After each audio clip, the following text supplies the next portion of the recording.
So this is myth number 7. You will lose your milk supply if you exercise.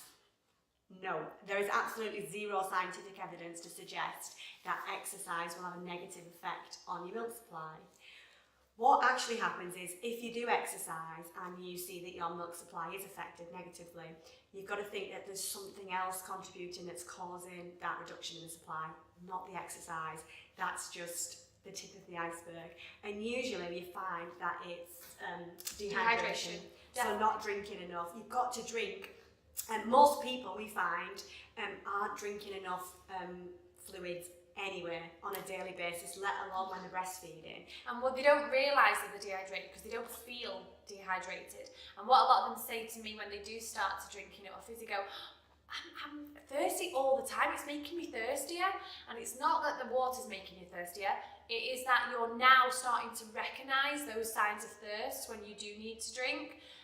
So a lot of people start drinking lots of water and immediately like, oh, I feel great and my headaches have gone, I just feel like more energy, and they didn't realise how rubbish they felt before. So the kind of grogginess, the lack of energy, moodiness or headaches just were part of their regular day-to-day living, yeah. So they just didn't put it down to dehydration. It's only when you do start to drink enough that you realise, if I don't go a whole few hours without drinking any water, now I'm like feeling a bit almost like hungover, because I know now and my body recognises it really well.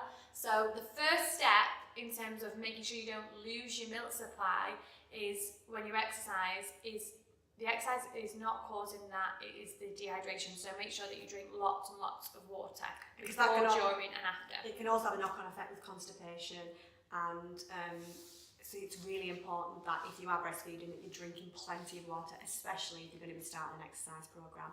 And then secondly, nutrition. Lack of good nutrition can affect milk supply. So if you're not having enough calories, you're not eating the right foods, then that can have a knock-on effect as well on how much milk you're producing. But actually, if you're drinking enough and you're having good nutrition, exercise has been shown to stimulate milk production. So actually it works really well together. So it is a complete myth that if you exercise you're going to lose your milk supply. So please do not let that put you off starting an exercise program after you've had a baby.